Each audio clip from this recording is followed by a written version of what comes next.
Vizianagaram Centurion విశ్వవిద్యాలయంలో డ్రోన్ల తయారీ యూనిట్ ఏర్పాటు ఉత్తరాంధ్రకు ఓ మణి కిరీటం వంటిదని కేంద్ర మంత్రి కింజరాపు రామ్మోహన్ నాయుడు కితాబిచ్చారు. శనివారం ఆయన సెంచూరియన్ విశ్వవిద్యాలయంలో super B aeronautics private limited ఆధ్వర్యంలో ఏర్పాటు చేసిన డ్రోన్ల తయారీ యూనిట్ను ప్రారంభించారు. ఈ సందర్భంగా ఆయన మాట్లాడుతూ, ఇక్కడ డ్రోన్ల తయారీ యూనిట్ ఏర్పాటు చేయడం వల్ల విద్యార్థులకు వాటిపై అవగాహన కల్పించడంతో పాటు పరిశ్రమలకు మార్కెట్ అవసరాలను తీర్చడానికి దోహదపడుతుందని అన్నారు. వ్యవసాయ రంగంలో పురుగుల మందు వాడకాన్ని తగ్గించాలన్నా, వ్యవసాయ సాగు ఖర్చులు తగ్గాలన్నా డ్రోన్ల వినియోగం పెరగాలని అన్నారు. అందువల్లనే ఇటీవల ప్రధానమంత్రి నరేంద్ర మోడీ డ్రోన్ల వాడకాన్ని పెంపొందించేందుకు PLI పథకాన్ని ప్రవేశపెట్టారని తెలిపారు. ముఖ్యమంత్రి చంద్రబాబు నాయుడు రాష్ట్రంలో డ్రోన్ల హబ్ ఏర్పాటు చేసేందుకు డ్రోన్ పాలసీని తీసుకువచ్చారని తెలిపారు. రాష్ట్రంలో పలు ప్రాంతాలలో డ్రోన్ల తయారీ కేంద్రాలను ఏర్పాటు చేసి వాటి వాడకాన్ని పెంపొందించాలన్న ఆలోచనలో ముఖ్యమంత్రి చంద్రబాబు నాయుడు ఉన్నారని అన్నారు. భవిష్యత్తులో డ్రోన్లకు సంబంధించి ఉత్తరాంధ్రకు సెంచూరియన్ ప్రధాన కేంద్రంగా మారబోతుందని ఆశాభావం వ్యక్తం చేశారు. Okay sir.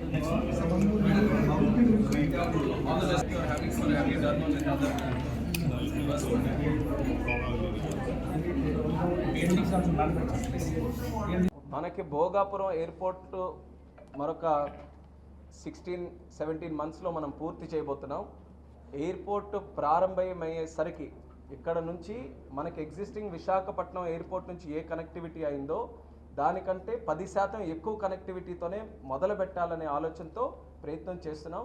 కనెక్టివిటీతో పాటు కార్గో కనెక్టివిటీ కూడా, ఇప్పుడున్న కార్గో కనెక్టివిటీ ఇంకా పెంచే విధంగానే చర్యలు తీసుకొని దేశంలోనే వన్ ఆఫ్ ద బెస్ట్ ఎయిర్పోర్ట్స్గా భోగాపురం తయారు చేయాలనే ఆలోచనతో అన్నీ ఇప్పటి నుంచే ప్లాన్ చేసుకొని మరీ వెళ్తున్నాం. అన్నీ కూడా సక్రమంగా జరుగుతున్నాయి. మళ్ళీ కొత్త NDA ప్రభుత్వం వచ్చిన తర్వాత పనులు కూడా వేగవంతం చేసి మనం స్పీడ్ కూడా చూసుకుంటే సుమారు 55% వరకు ఈరోజు పనులు కూడా పూర్తి చేసుకున్నాం.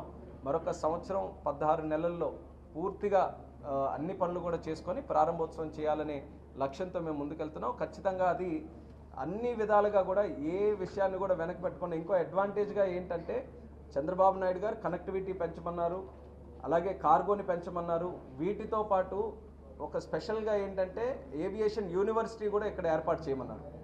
ఏవియేషన్ యూనివర్సిటీ అనేది మన దేశంలో ఒక దగ్గరే ఉంది. సో ఇది చాలా గొప్ప విషయం మన ప్రాంతానికి